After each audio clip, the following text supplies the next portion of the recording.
Hello friend, welcome back to another video class. आज हम देखते हैं कि न्यूक्लिक एसिड के बारे में। इसमें बहुत सारे बच्चों का कंफ्यूजन रहता है कि डीएनए और आरएनए क्या होता है। डीएनए सिंगल स्ट्रैंड होता है, डबल स्ट्रैंड होता है और आरएनए सिंगल स्ट्रैंड होता है, ऐसा कंफ्यूजन होता है। ठीक है, तो उस कंफ्यूजन को आज हम दूर करते हैं आपका। ठीक है, फर्स्ट आप बात देखते हैं न्यूक्लिक एसिड। ठीक है, न्यूक्लिक एसिड में दोनों चीजें आएंगी, डीएनए और RNA.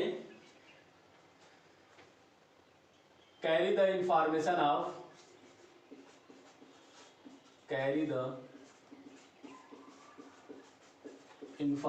Of cell. Nucleic acid में आपकी दोनों चीजें आ जाएंगी, डीएनए एंड आरएनए। ठीक है, determine the inheritance character of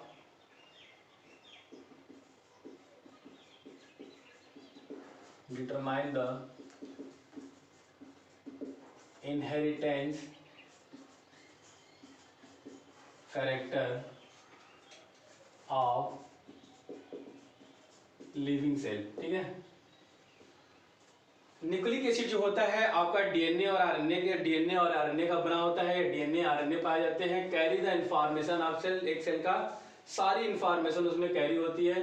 determine the inheritance character of the living cell, that means कि एक जनरेशन से दूसरे जनरेशन में जो कैरेक्टर जाते हैं, जो जीन, उसके लिए डीएनए रिस्पॉन्सिबल होता है। रिस्पॉन्सिबल ऐसे होता है। ठीक है, अब ऐसा है कि एक जनरेशन से दूसरे जनरेशन में जब डीएनए जाता है तो क्या होता है, ऐसा नहीं कि वहां पे जो बच्चा ग्रो कर रहा है तो उसके बाल को काला कर, मतलब उसका बाल भी काला काला हो रहा है। ठीक है, तो काला हो रहा है तो ऐसा नहीं उसे हम कोई दवा दे रहे हैं, क्यों नहीं दे रहे हैं। ठीक है, वो अपने आप काला हो रहा है क्योंकि उसके जीन प्रेजेंट है। ठीक है, उसकी हाइट बढ़ेगी, कितनी हाइट बढ़ेगी ये उसके न्यूट्रिशन और जीन पे डिपेंड करता है। तो सारे कैरेक्टर, सारी चीजें उसके डीएनए में प्रेजेंट है, उसके जीन में प्रेजेंट है। उसी के बारे में थोड़ा सा हम देखते हैं। ठीक है, first of all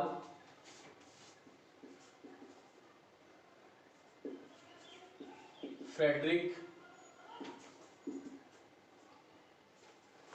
Miescher discover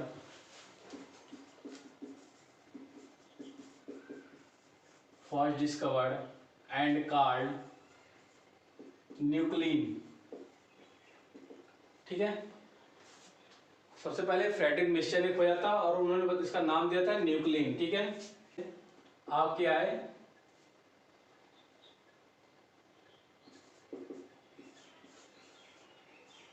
Albert Kossel. और इन्होंने क्या बताया, इन्होंने बताया कि जो न्यूक्लिक एसिड होता है वो उसमें एसिडिक नेचर का होता है। इन्होंने इसके बारे में, इसका जो नेचर बताया उसका एसिडिक नेचर के बारे में बताया है, एसिडिक नेचर के बारे में बताया।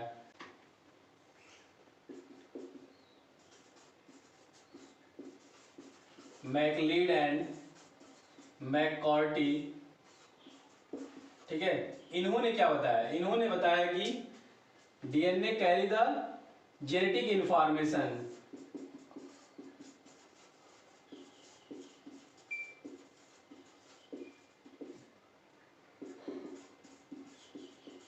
Genetic information. ये कई बार कंपटीशन में पूछा गया है। मैकलीड एंड मैककॉर्टी ने बताया था कि क्या होता है, DNA carry the genetic information. इसके बाद अगर हम बात करें तो डीएनए का जो मेन काम होता है, डीएनए क्या होता है, DNA carry the all information of cell. ठीक है, सेल की सभी इंफॉर्मेशन को कैरी करता है। आरएनए जो होता है वो कुछ में एज ए जेनेटिक मटेरियल की तरह काम करता है, अदरवाइज इसकी प्रोटीन सिंथेसिस में काम करता है। आरएनए जो होता है आपका प्रोटीन सिंथेसिस में हेल्प करता है। ठीक है, डीएनए और आरएनए दोनों एक सेल में पाए जाते हैं, बोथ प्रेजेंट इन सेल। ठीक है, एक सेल के अंदर दोनों चीजें पाई जाती हैं, डीएनए और आरएनए दोनों पाया जाता है। जेनेटिक मटेरियल किसका किसका डीएनए होता है, ठीक है। डीएनए आपका कुछ वायरस का होता है, कुछ वायरस का आरएनए भी होता है, ठीक है। बैक्टीरिया का होता है, आर्की बैक्टीरिया का होता है, प्लांट सेल का होता है, एनिमल सेल का होता है, ठीक है। तो मोस्टली ये क्या होता है, डीएनए होता है, लेकिन किसी किसी का आरएनए भी जेनेटिक मटेरियल होता है। कुछ वायरस का, जैसे वायराइड्स का एंड वायरसॉइड्स का जो जेनेटिक मटेरियल होता है वो आरएनए होता है। डीएनए जेनेटिक मटेरियल होता है इनका, इनका आरएनए होता है, ठीक है। इसके बाद हम देखते हैं डीएनए काम कैसे करता है, ठीक है। इसके बाद फिर डीएनए का स्ट्रक्चर देखते हैं।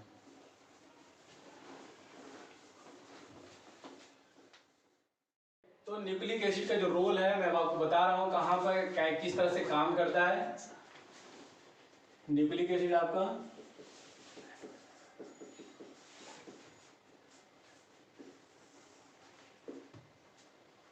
Act as a genetic material की तरह काम करता है, जेनेटिक मटेरियल की तरह काम करता है, ठीक है। नॉन जेनेटिक मटेरियल की तरह काम करता है,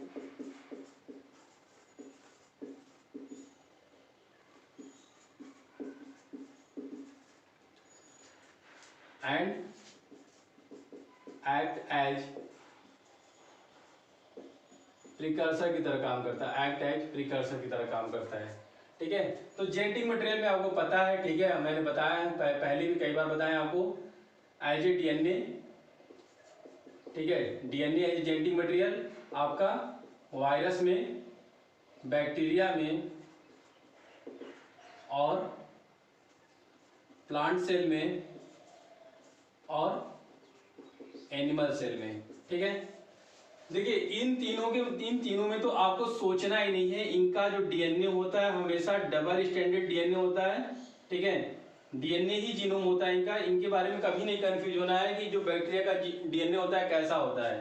तो इनका हमेशा डबल स्टैंडर्ड डीएनए होता है। बस क्या होता है, बैक्टीरिया का क्या होता है, सर्कुलर होता है, प्लांट सेल एनिमल सेल का लीनियर होता है। वायरस की दोनों चीजें हैं, डीएनए भी हो सकता है, आरएनए हो सकता है, ठीक है।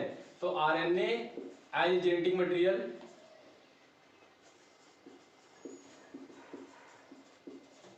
ठीक है। आरएनए एज जेनेटिक मटेरियल कुछ वायरस में, वायराइड्स में, वायरसॉइड्स में, ठीक है, वायरसॉइड्स में होते हैं। नॉन जेनेटिक मटेरियल की तरह जो काम करते हैं, ठीक है, कुछ एंजाइम की तरह काम करते हैं,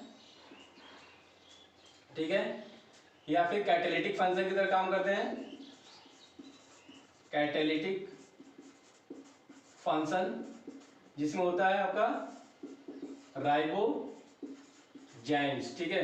राइबोजाइम्स बिल्कुल एज ए एंजाइम है, कैटालिटिक फंक्शन की तरह काम करता है। ये जैसे आपने पढ़ा होगा, ठीक है, all enzyme is made up of protein, ठीक है। ये कहानी यहीं पे गलत सिद्ध होती है, क्योंकि जो राइबोजाइम होता है आरएनए का बना होता है।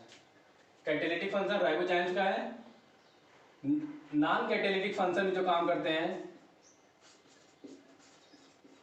नॉन कैटालिटिक फंक्शन जो परफॉर्म करते हैं आपका, कौन कौन से हैं, टीआरएनए,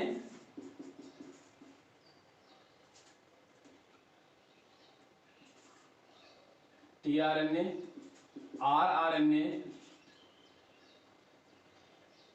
एमआईआरएनए, एसआईआरएनए,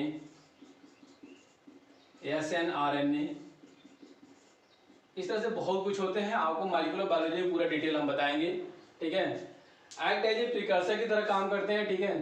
प्रिकर्सर की तरह क्या काम करते हैं, ये एनर्जी करेंसी के रूप में,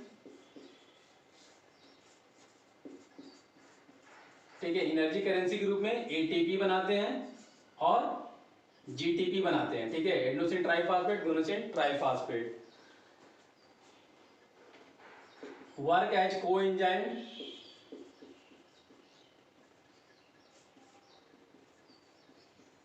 ठीक है, work as coenzyme, coenzyme A, NAD plus, FAD plus,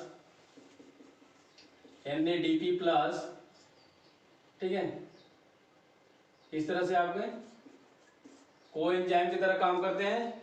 act as a secondary messenger, ठीक है, सेकेंडरी मैसेंजर की तरह काम करते हैं, एक्ट एज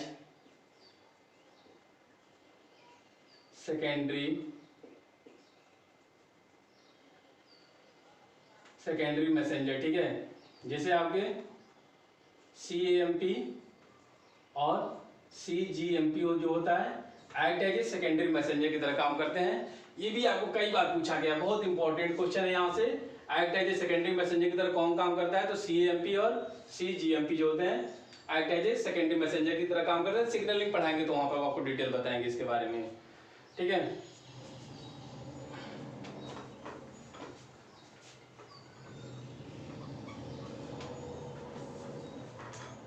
ठीक है, तो न्यूक्लियोटाइड्स के बारे में देखते हैं।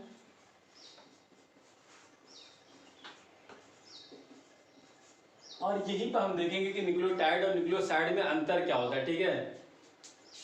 न्यूक्लियोटाइड जो होता है आपका,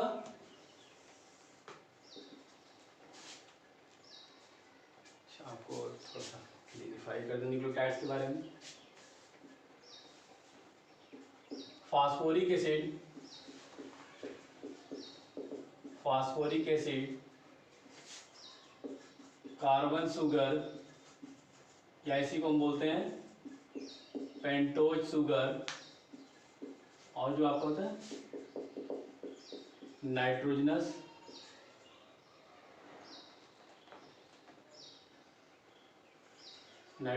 बेस, ठीक है।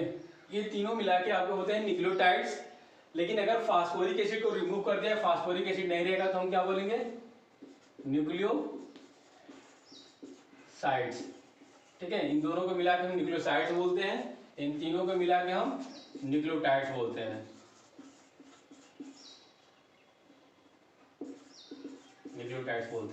ठीक है। अब यहाँ पर हम आपको बता रहे हैं DNA और RNA में क्या क्या होता है, क्या क्या स्ट्रक्चर होते हैं, उनके बारे में आपको।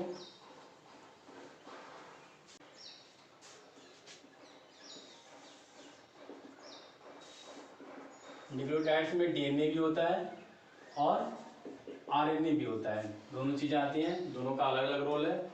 DNA जो बना होता है आपका दोस्तों 3 चीजों से बना होता है, बताइए जल्दी जल्दी। Phosphoric acid, carbon sugar, nitrogenous base.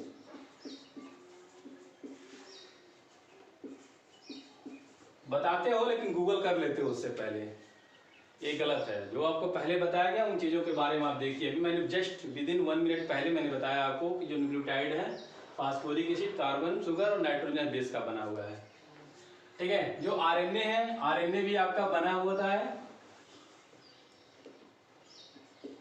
Phosphoric acid, carbon sugar और नाइट्रोजनस बेस का, ठीक है।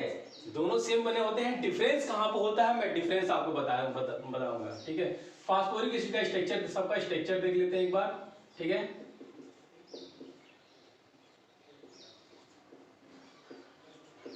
तीन साइड रिएक्टिव ग्रुप होते हैं इसमें। कार्बन शुगर में तो कुछ सोचना ही नहीं है दोस्तों, ये बीच में ऑक्सीजन लगाइए, इधर से लगाइए, इधर से एक ब्रैकेट बनाइए, इधर से यहाँ इसको मिला दीजिए आप, यहाँ पर आपका एक डंडी खींच दीजिए, OH H H OH H CH2 OH आपका है, H यहाँ पे, ठीक है। यहाँ पे एक चीज नंबरिंग आप देखिएगा, ध्यान रखिएगा, 1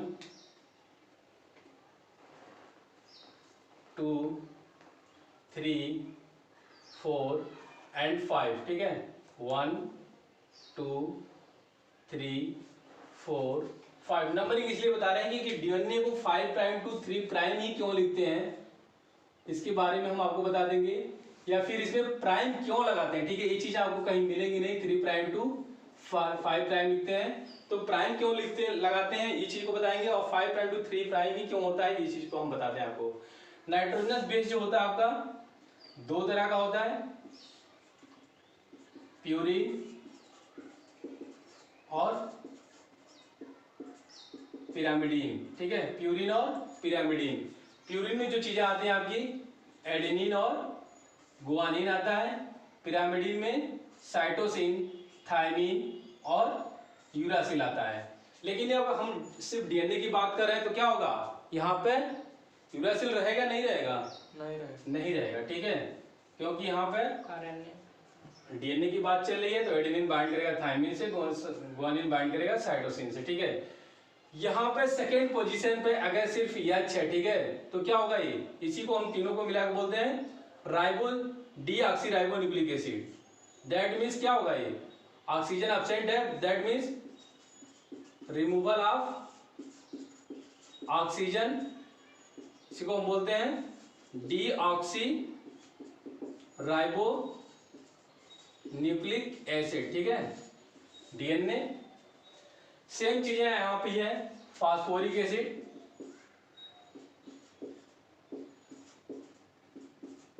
ठीक है, कार्बन शुगर, कुछ नहीं करना आपको,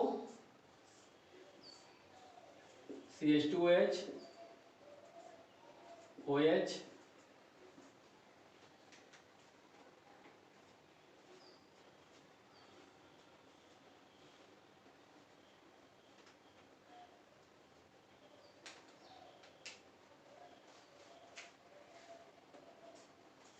OH और एक H, ठीक है। नाइट्रोजन बेस यहाँ भी आपके दो तरह के हैं, प्यूरिन और पिरामिडीन। प्यूरिन में आपका हमेशा वही आएगा एडेनिन और गुआनिन, पिरामिडीन में आपका साइटोसिन और यूरासिल, गुड, ठीक है, साइटोसिन एंड यूरासिल आएगा यहाँ पे। तो यहाँ पे अगर सेकेंड पोजीशन पे first, second, third, fourth, five, second position पे अगर यहाँ पे OH है, ठीक है, तो ये आपका डिफरेंस है, और नाइट्रोजनस बेस में यूरासिल है, तो ये आपका क्या होगा, आरएनए का केस होगा, जिसको हम बोलते हैं राइबो न्यूक्लिक एसिड, ठीक है। तो यहाँ पे सेकेंड पोजीशन पे OH और एडेनिन के साथ अगर यूरासिल बाइंड कर रहा है तो क्या होगा, आरएनए। सेकेंड पोजीशन पे अगर क्या है, सिर्फ H और एडेनिन थायमीन से बाइंड कर रहा है, दैट मींस क्या होगा, आपका डीएनए का केस है, ठीक है। अब प्यूरिन पिरामिडीन का डायग्राम में बता के आपको डिटेल बता देता हूँ, ठीक है। अब इसमें कुछ भी नहीं है, फास्फोरिक एसिड होता है, तीन रिएक्टिव ग्रुप होते हैं, ठीक है, कार्बन शुगर या पेंटोज शुगर बोलते हैं। नाइट्रोजन बेस दो तरह के होते हैं, प्यूरिन और पिरामिडीन। दोस्तों ये बिल्कुल बेस है आपका, किसका, आपको म्यूटेशन समझना हो, ठीक है, म्यूटेशन समझना हो, उसमें भी कौन किससे रिप्लेस कर रहा है, कैसे म्यूटेशन होता है, आपको जेनेटिक मटेरियल के बारे में पढ़ना हो, रेप्लिकेशन पढ़ना हो, ट्रांसक्रिप्शन पढ़ना हो, इन सब चीज के बारे में आप पढ़ेंगे तो ये बिल्कुल आपको बेस पता होना चाहिए, डीएनए के बारे में, आरएनए के बारे में, ठीक है।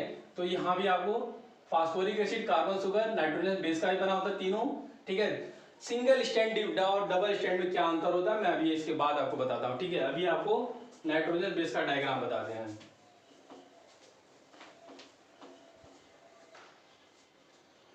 ठीक है।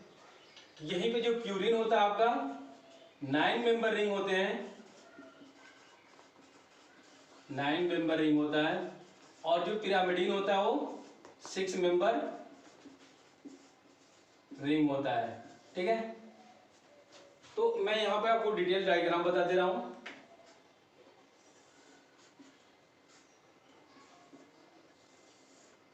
एडेनिन,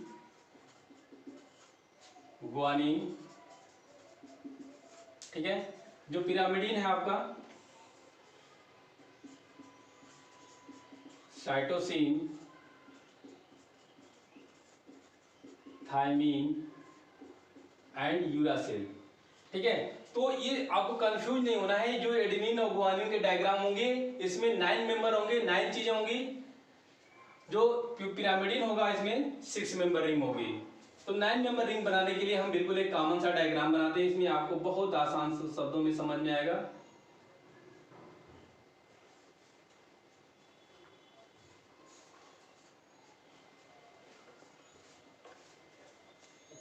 ठीक है, 9 मेंबर रिंग 1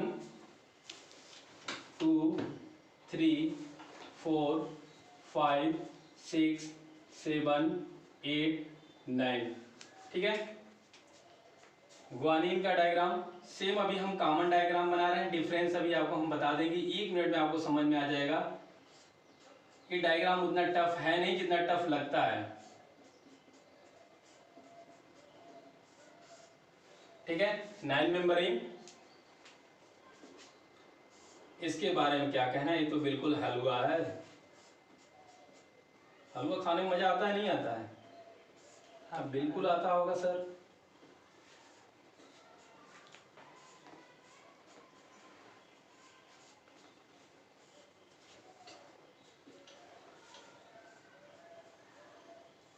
ठीक है, ये बिल्कुल कॉमन डायग्राम है आपके 6 मेंबर रिंग में। 6 मेंबर है यहाँ पे, 9 मेंबर में 9 मेंबर है, ठीक है। 9 चीजें हैं यहाँ पे।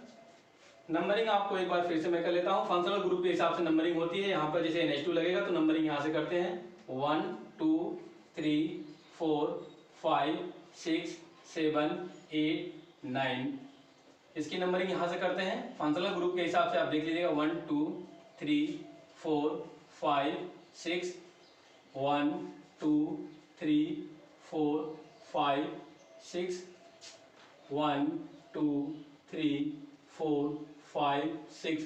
अभी तक कोई डाउट बिल्कुल नहीं होना चाहिए। ये 9 मेंबर है, ये 6 मेंबर है, बिल्कुल कॉमन डायग्राम है जो सब में रहेगा, ठीक है। बस जो अंतर है आपका, अंतर क्या है, यहाँ पे 6 पोजीशन पे NH2 लग गया अगर, ठीक है, NH2 लग गया तो क्या होगा, ये एडेनिन हो जाएगा। बैलेंसी जहां भी नाइट्रोजन है, ठीक है, नाइट्रोजन को छोड़ के क्या है यहाँ पे कार्बन है, कार्बन की बैलेंसी आपको 4 मेंटेन करनी होगी जहां भी है, ठीक है। कार्बन की बैलेंसी 4, नाइट्रोजन की बैलेंसी आपको 3 मेंटेन करनी है। तो यहाँ पे कार्बन है 1, एक बॉन्ड, 2 बॉन्ड, 3 बॉन्ड, एक यहाँ पे डबल बॉन्ड खींच देंगे, क्या हो गया 1 2 3 4, कार्बन की बैलेंसी 4 हो गई। नाइट्रोजन 1 2 3, ठीक है। यहाँ पे क्या है, कार्बन है, यहाँ पे एक डबल बॉन्ड लगा देंगे, यहाँ नहीं लगा सकते क्योंकि नाइट्रोजन की बैलेंसी खराब हो जाएगी, ठीक है। तो यहाँ पे कार्बन है आपका 1 2, एक H लगा देंगे, ठीक है, 1 2 3 4। इस तरह से बैलेंसी के बारे में आप मत सोचिएगा, जहां भी कार्बन है आप 4 मेंटेन करिएगा, नाइट्रोजन है वहां पे 3 मेंटेन करिएगा। यहाँ पे डबल बॉन्ड और एक डबल बॉन्ड, यहाँ एक H यहाँ निकल जाएगा, एक H इसके साथ ऐड कर देंगे, ठीक है। कुछ भी नहीं है इस डायग्राम में। यहाँ पे 6 पोजीशन पे NH2 है तो क्या है एडेनिन, यही 6 पोजीशन पे कार्बोक्सिलिक ग्रुप आ जाए डबल बॉन्ड हो, और यहाँ पे अगर NH2 आ जाए तो क्या होगा, ये गुआनिन, ठीक है, गुआनिन हो गया। अगर यहाँ पे, ठीक है, इसी को जस्ट एक बार फिर उल्टा कर दीजिए, किसको, गुआनिन को। गुआनिन किससे बाइंड करता है, साइटोसिन से, ठीक है। तो क्या होगा यहाँ पे, यहां पर डबल बॉन्ड O कर दीजिए, यहां पर डबल बॉन्ड O, और इसको NH2 यहां पर ले चले जाइए, फोर्थ पोजीशन पे NH2 होगा, ठीक है। तो क्या हो गया, साइटोसिन हो गया, ठीक है। और थायमिन क्या करना है, थायमिन और यूरासिल में दोस्तों कुछ सोचना ही नहीं डायग्राम में, दोनों में यहाँ पे डबल बॉन्ड हो, डबल बॉन्ड हो, यहाँ भी डबल बॉन्ड हो और यहाँ भी डबल बॉन्ड हो, ठीक है। तो सोचना नहीं है। तो अंतर क्या है, अंतर ये है कि यहाँ पर 5 पोजीशन पे CH3 मेथिल ऐड हो जाएगा, ठीक है। बस ये हो गया आपका थायमिन, ये हो गया आपका साइटोसिन, ये हो गया थायमिन, ये हो गया यूरासिल, ठीक है।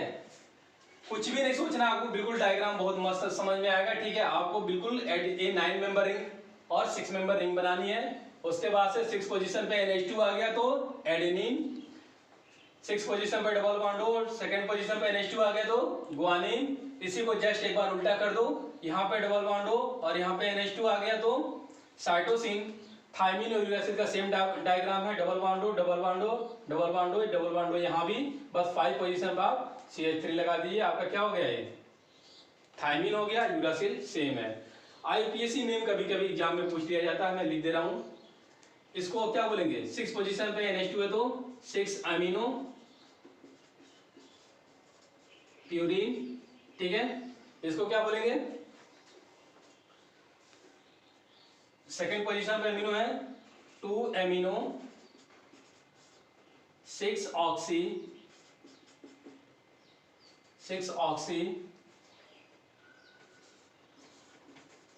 प्यूरिन, ठीक है। साइटोसिन के बारे में 2 ऑक्सी 4 अमीनो पिरामिडीन, ठीक है, 2 ऑक्सी 4 अमीनो पिरामिडीन। इसके बारे में क्या होगा, 5 मेथिल 2 4 ऑक्सी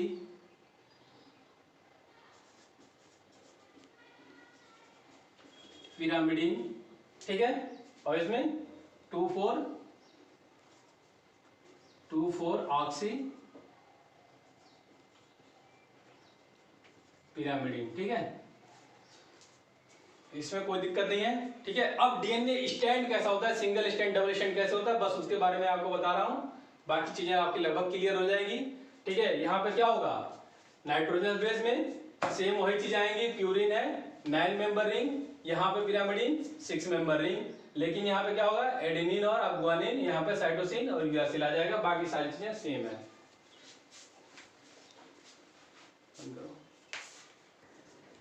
ठीक है, formation of DNA and RNA, DNA और आरएनए का स्टैंड कैसे बनता है, ठीक है। तो अभी मैंने बताया 3 चीजों से बनाता है, फास्फोरिक एसिड, कार्बन शुगर और नाइट्रोजनस बेस। तो फास्फोरिक एसिड आप ले लीजिए, ठीक है, ये CH2 से बाइंड करेगा,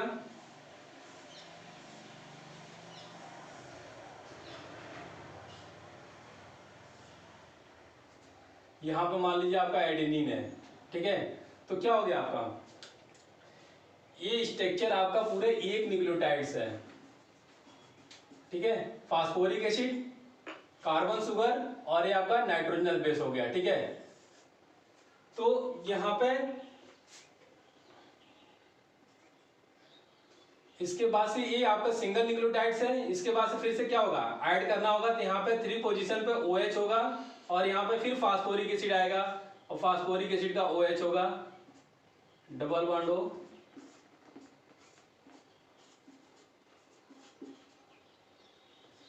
इस तरह से बाइंडिंग करते हुए आगे बढ़ जाता है लॉन्ग सा डीएनए, बड़ा सा डीएनए, यहाँ पे फिर मान लीजिए यहाँ पे ग्वानिन आ गया, ठीक है।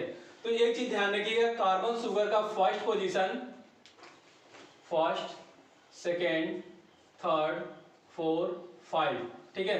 तो कार्बन शुगर का फर्स्ट पोजीशन एडेनिन के या नाइट्रोजन बेस के प्यूरिन के 9th पोजीशन से बाइंड करेगा, ठीक है। डायग्राम आपको बता दिए हैं, आप देख लीजिएगा, इसमें कोई दिक्कत नहीं है। यहाँ पे फिर क्या हो रहा है, डीएनए को 5 प्राइम टू 3 प्राइम क्यों लिखते हैं, यहाँ पे 5 प्राइम पे फास्फोरिक एसिड ऐड हुआ, इसके बाद से 3 प्राइम पे फिर ऐड हुआ, फिर यहाँ पे क्या होगा, फिर फास्फोरिक एसिड पे ऐड होगा, फिर इससे कार्बन शुगर जुड़ेगा, फिर इससे नाइट्रोजनस बेस ऐड होगा, मान लो साइटोसिन ऐड हो गया, ठीक है। तो ये आपका क्या हो गया, 5 प्राइम टू 3 प्राइम एक स्टैंड है।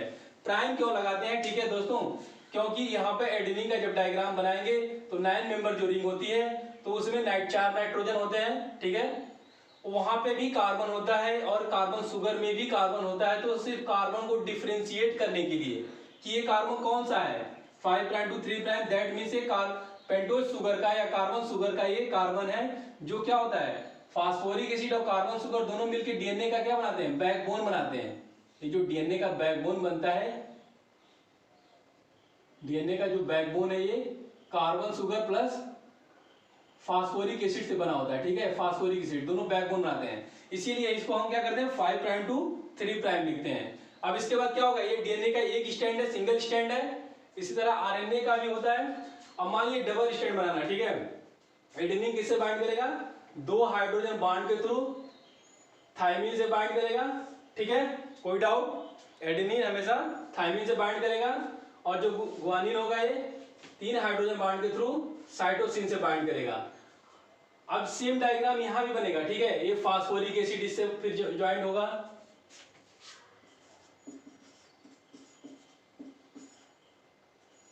ठीक है, फास्फोरिक एसिड, फिर इस यहाँ पे कार्बन शुगर,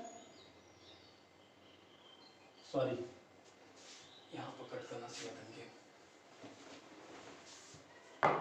ठीक है, एडेनिन बाइंड करेगा थायमिन से, एडेनिन बाइंड करेगा किससे, थायमिन से। अब यहाँ पे क्या आएगा, फिर कार्बन शुगर आएगा, कार्बन शुगर से फिर फास्फोरिक एसिड आ जाएगा आपका, ठीक है, सेम इस तरह से चलता रहेगा।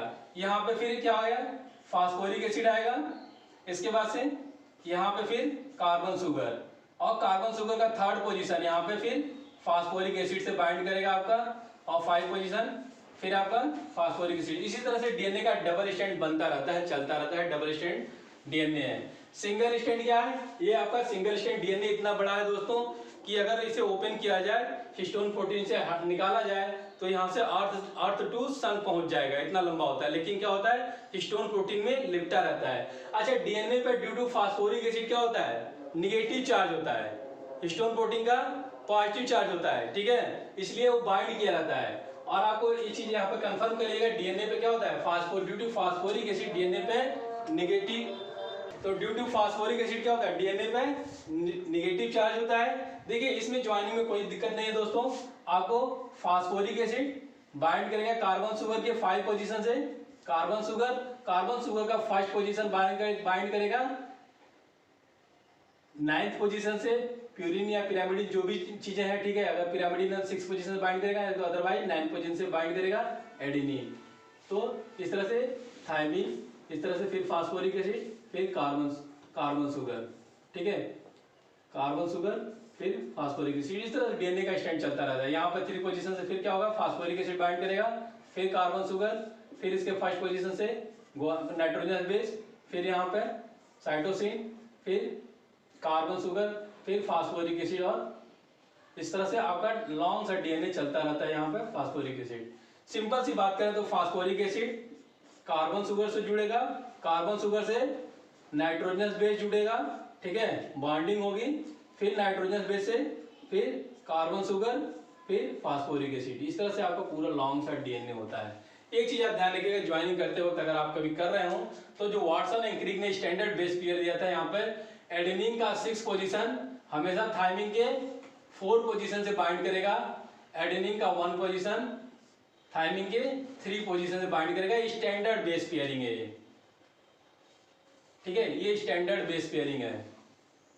ग्वानिन और साइटोसिन में बात करें तो 6 का 4 से, 1 का 3 से, जो इसमें रहता है 2 का 2 से ऐड हो जाता है, जो स्टैंडर्ड बेस पेयरिंग है, क्योंकि यहाँ पे 3 हाइड्रोजन बॉन्ड ज्वाइंट करते हैं, इसलिए आपको 6 का 4 से, 1 का 3 से, 2 का 2 से होता है। सिंपल सा डायग्राम है, आप इस तरह से आपको इसको सीख सकते हैं, इसमें कोई दिक्कत नहीं है, आप जान सकते हैं। Thank you.